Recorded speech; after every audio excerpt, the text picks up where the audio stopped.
प्रदेश में आज क्या हुआ, शाम 7 बजे की 7 बड़ी खबरों पर पहले नजर डालते हैं। आपको बताते हैं इस बुलेटिन में किन प्रमुख खबरों की हम करेंगे बात।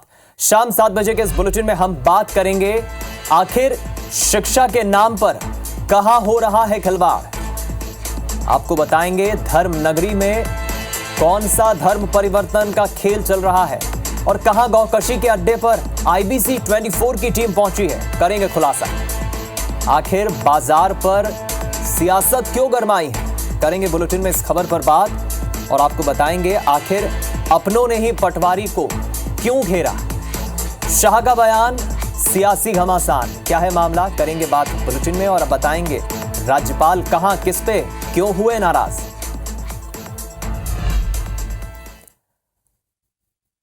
और बात खबरों की विस्तार से। ग्वालियर में आकाशीय बिजली गिरने से 4 लोगों की दुखद मौत की सूचना मिल रही है। खेत का सीमांकन कराते समय बिजली गिर गई, जिसमें एक की हालत गंभीर बताई जा रही है। उसे ग्वालियर रेफर किया गया है। भीतरवार के ग्राम पंचायत करहिया की यह घटना है। करहिया थाना पुलिस मामले की जांच में जुटी। नासिर गौरी हमारे संवाददाता जुड़ गए ज्यादा जानकारी के साथ। नासिर, दुखद हादसा हुआ है, कितने लोगों की मौत हुई है और जो घायल है उसकी क्या स्थिति है? चलिए, लगता है हमारा संपर्क नहीं हो रहा है, एक बार फिर जुड़ेंगे, नासिर से हम जानकारी लेंगे। लेकिन ये दुखद हादसा हुआ है जहां ग्वालियर के भितरवार में आकाशीय बिजली गिरने से 4 लोगों की मौत हो जाने की सूचना मिल रही है। और ये लोग खेत में दरअसल सीमांकन करने के लिए पहुंचे थे, काम कर रहे थे और इसी दौरान आकाशीय बिजली गिरी, जिससे दुखद मौत इन 4 लोगों की हो गई। और एक शख्स की हालत गंभीर बताई जा रही है, जिसका उपचार अस्पताल में चल रहा है। भितरवार के ग्राम पंचायत करहिया की यह घटना है।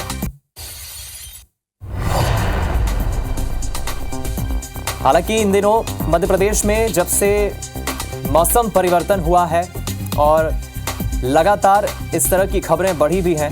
एक बार फिर हम रुक करेंगे, नासिर गौरी हमारे साथ जुड़ गए। नासिर, सुन पा रहे हो तो जरा बताएं इस हादसे में आकाशीय बिजली गिरने के मामले में क्या है अपडेट?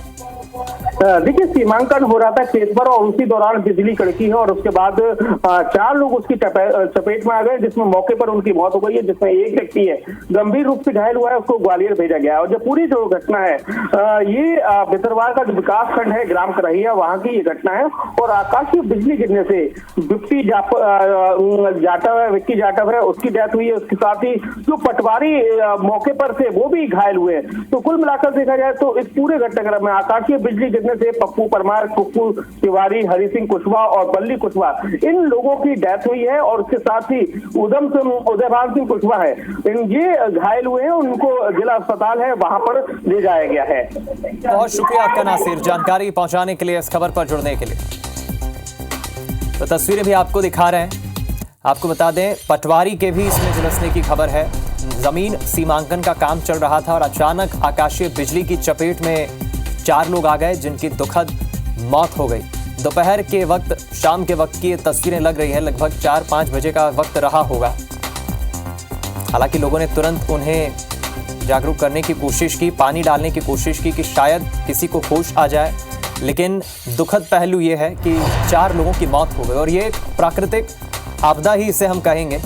खुले आसमान के नीचे जब अक्सर मजदूर हो, किसान हो, काम करते हैं और इस तरह की जब खबरें आती है, घटनाएं होती हैं, आकाशीय बिजली गिरती है, तो नुकसान तो होता ही है। ये एक प्राकृतिक, चूक हम कहें, प्राकृतिक घटना है। इधर उज्जैन में जन सुनवाई के दौरान एक अनोखा मामला सामने आया है। यहां फरियादी का आरोप है कि पत्नी को पढ़ाया लिखाया, लेकिन वो अफसर बन गई तो उसने छोड़ दिया। अब उसने मेरे बेटे का धर्म भी बदल दिया। आखिर क्या है पूरा मामला, देखिए रिपोर्ट।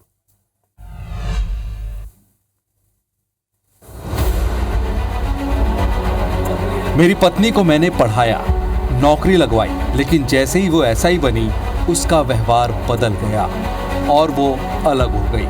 अब उसने मेरे बेटे का भी धर्म बदलकर नाम बदल दिया है। ये आरोप है उज्जैन में अलग धाम कॉलोनी में रहने वाले राजकुमार झांझोट का। दरअसल जन सुनवाई में राजकुमार ने बताया कि उसकी 2012 में रानी हुसैन से लव मैरिज हुई थी। एक बेटा भी हुआ। इस दौरान पत्नी की नौकरी लगने में मदद की, लेकिन वो जैसे ही SI बनी उसका व्यवहार बदल गया। 2018 में उसे दहेज प्रताड़ना का केस कर दिया और अलग हो गई। अब उसने दूसरी शादी कर ली है और मेरे बेटे का धर्म बदलकर उसका मुस्लिम नाम रख दिया है। मेरी 2006 में रानी बेग, पिता मुशर्रफ बेग, ढांचाऊ निवासी, उसके साथ प्रेम विवाह हुआ था 2006 में, जिसका मेरे पास मेरी सर्टिफिकेट भी है। और इसी के साथ मेरे उसके 1 साल बाद एक पुत्र की प्राप्ति हुई जिसका नाम प्रिंस झांझोट है। इससे जबरन ने धर्म परिवर्तन करके मुस्लिम समाज में परिवर्तित कर दिया। जैसे ही इसकी नौकरी लगी उसके बाद से इसने इसका व्यवहार बदल के तारिक हुसैन नाम के लड़के थे 2020 में शादी कर ली। वर्तमान में शख्स की पत्नी मंदसौर में निरीक्षक के पद पर पदस्थ है। फोन पर बात करने के दौरान उसने फरियादी पर भी शादीशुदा होने के बावजूद शादी करने का आरोप लगाया। वही कलेक्टर पूरे मामले की विस्तार से जांच की बात कह रहे हैं। मामला जो है संज्ञान में आया है और इसमें जो है पुलिस को हम लोगों ने भेजा है ताकि वहाँ पे जांच करके इसमें कार्रवाई जो भी है हो सके। बेसिकली इनकी शादी हुई थी, फिर इनका सेपरेशन हो गया और उसके बाद जो है दूसरी शादी हुई है। तो इनका ये कहना है कि दूसरी शादी होने के पश्चात उनके बेटे का धर्म परिवर्तन कराया गया, तो जांच का विषय है, उसे जांच कराएंगे। बहरहाल ये तो जांच के बाद ही स्पष्ट हो पाएगा कि कौन कितना सच बोल रहा है।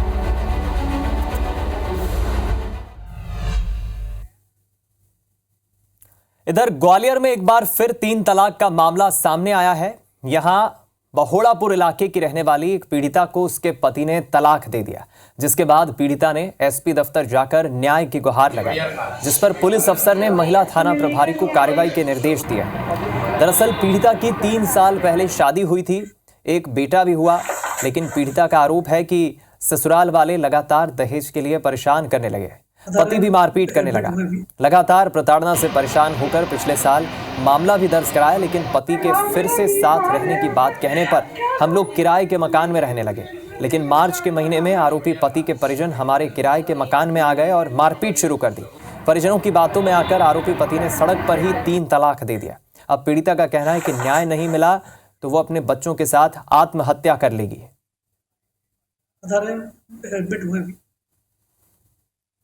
उनको दहेज में पैसे चाहिए, गाड़ी बनाना है, मेरे माँ बाप नहीं है इतना, वो कहाँ से देंगे? तलाक दे के चला गया। बताओ ऐसे हम लोगों के साथ ऐसे होगा तो आदमी लोग क्या करना चाहेंगे? मुझे उसके खिलाफ कार्रवाई करवानी है। तो तलाक शब्द बोलकर 3 तलाक बोलकर उसको तलाक दे दिया। अब वो अपने छोटे बच्चों को लेके कहाँ जाए और उसमें धारा बढ़वाना चाहती है जो अपराध महिला थाने में अपराध पंजीबद्ध है। तो महिला थाना प्रभारी को निर्देशित किया गया कि उसमें पूरक कथन लेकर उसमें जो भी वैधानिक धाराएं हैं उन धाराओं का समावेश किया जाए। और अब बात करते हैं एनएसयूआई कार्यकर्ताओं के आज हुए प्रदर्शन की। इंदौर में और छत्तीसगढ़ में, दोनों ही राज्यों में एनएसयूआई ने आज प्रदर्शन किया। 2 तस्वीरें आपको दिखाते हैं। इंदौर में दरअसल एमबीए पेपर लीक मामले में प्रदर्शन हुआ इंदौर में और छात्रों ने जमकर नारेबाजी करते हुए अपना विरोध प्रदर्शन किया। तो दूसरी तरफ भोपाल की भी तस्वीर आपको दिखाते हैं। भोपाल में एनएसयूआई ने मांग की, अपनी आवाज बुलंद की और नारेबाजी करते हुए प्रबंधन के खिलाफ नाराजगी जाहिर की। छात्राओं ने बड़ी संख्या में सतपुड़ा भवन में नियुक्ति की मांग को लेकर प्रदर्शन किया। इनकी मांग है 2018 से 2022 के बीच की ये छात्राएं हैं जो पढ़ रही हैं और अब तक इन्हें नियुक्ति नहीं मिली। नियमों के मुताबिक पढ़ाई करते वक्त नियुक्ति मिल जाना चाहिए, लेकिन अब तक नहीं मिली, जिससे छात्राएं नाराज हैं।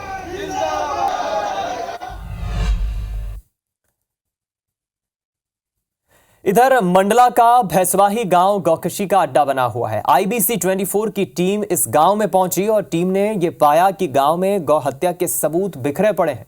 गांव के मैदान में गौवंश की हड्डियां खुले में पड़ी नजर आई।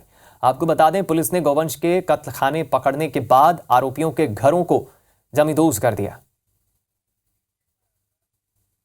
इस वक्त मैं मंडला जिले के भैंसवाही गांव में मौजूद हूं, जहां प्रशासन की ओर से बुलडोजर कार्रवाई की गई और यहां कई मकानों को जमींदोज कर दिया गया। आप देखेंगे कि ये साजो सामान जो है यहां बिखरा पड़ा है और प्रशासन का ये बुलडोजर कार्रवाई थी जिसमें इन घरों को जमींदोज कर दिया गया है। आपसे मैं जानना चाहूँगा, ये घर आपका था? हाँ जी, हमारा था। ये आरोप लगाया जा रहा है कि यहाँ पर गौहत्या की जा रही थी और जो प्रशासन ने इसीलिए आई थी। पुलिस यहाँ पे सोई थी, ताला लगा नहीं था, पूरा खुला था। क्या पाई है पुलिस वाले, वो जवाब दे हमें। हमारे पास गाय थी, एक पड़िया थी, एक कुत्ता था, एक बिल्ली थी। ले जाना रहा तो सबको ले जाते ना। आपका कौन सा मकान है? हमारा ये सब एक मिलवा जुड़वा रहा, सब लगे अब कहाँ गया मकान कहाँ नहीं। सारा तोड़ के हम तो, और इतने अभी 6 महीना का बच्चा है, हम दूसरे के घर में फेंक के पड़े हैं। हमारे पति तो और काम करने गए हैं, दिल्ली गए कि भोपाल गए, तो यहाँ रहते च नहीं रहे हैं। हमा क्यों टोट डाले, हमा भी तो टोट डाले। इसका कहना है कि जब जांच की गई, तलाशी ली गई तो कुछ जब्त हुआ यहाँ से। जी सर, पुलिस जिस पे चाहे आरोप लगा दे, वो तो उनके हाथ में कानून, वो तो कहते शूट करने का आर्डर है, शूट भी कर देंगे। वो तो हमें बोले जल्दी निकालिए, साइन करिए, हम पढ़े लिखे नहीं हैं, साइन भी कराएं और बोले जल्दी निकालो नहीं तो तुम्हारा घर हम गिरा देंगे। मकान तोड़ दिए जाने पर वो सवाल उठा रही हैं। हालांकि प्रशासन इस मामले की जांच होने की बात कह रहा है। वो कह रहा है कि सबूतों के बाद ही ये कार्रवाई यहाँ पर की गई है। कैमरामैन सतीश सराठे के साथ विजेंद्र पांडे, IBC 24 मंडला। खान पान की चीजों से लेकर असली नकली का खेल अब किताबों तक पहुंच चुका है। मामला चौंकाने वाला है क्योंकि राष्ट्रीय शैक्षणिक अनुसंधान और प्रशिक्षण परिषद यानी NCERT की नकली किताबें इंदौर शहर में बिक रही हैं। कहीं आपने भी NCERT की इन नकली किताबों को खरीद तो नहीं लिया? देखिए स्पेशल रिपोर्ट।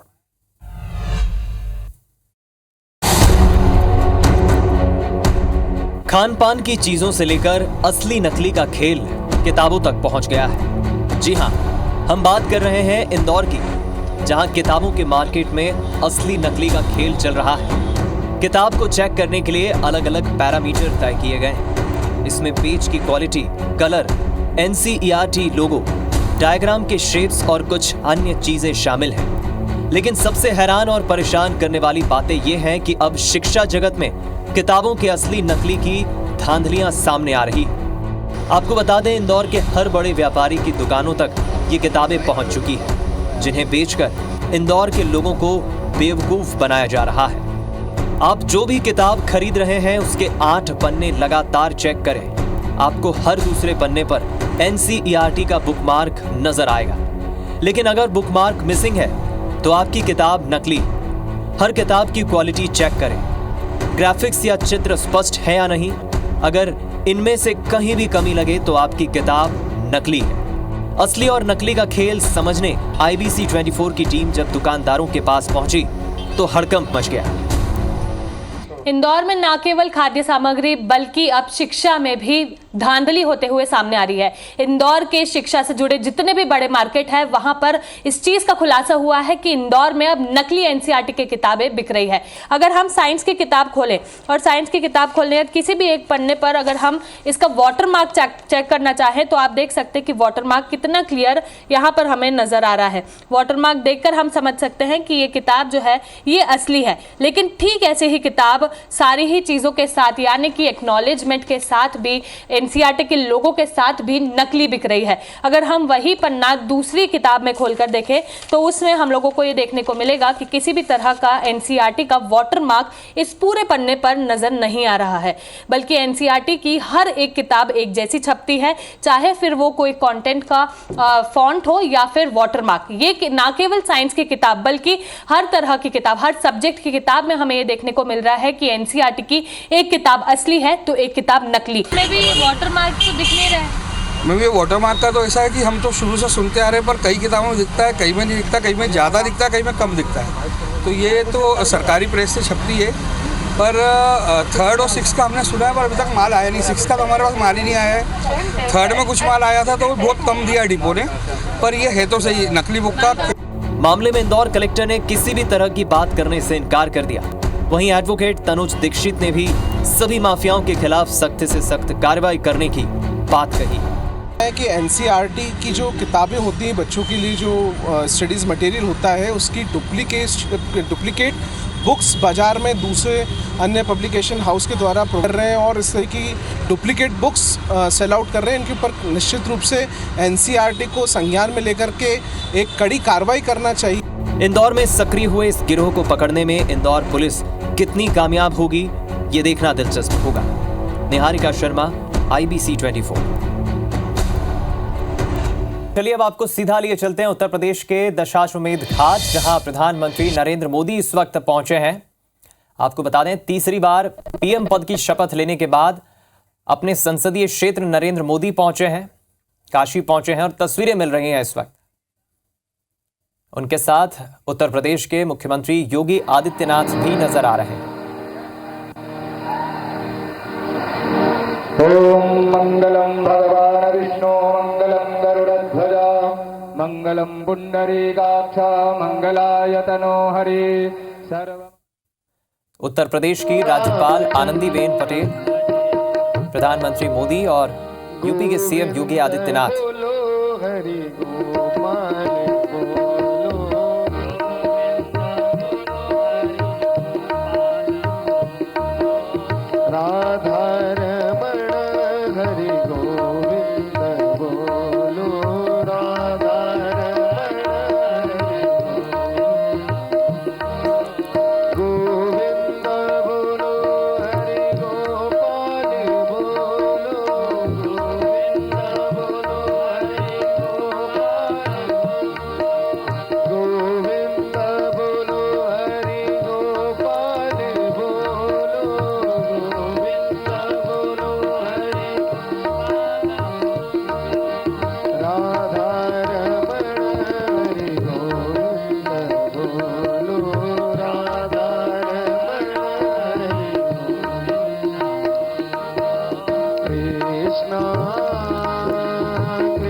तो गंगा आरती में पीएम मोदी शामिल हुए हैं, अपने संसदीय क्षेत्र वाराणसी पहुंचे हैं। फिलहाल इस बुलेटिन में इतना ही। खबरों का सिलसिला जारी है। नमस्कार।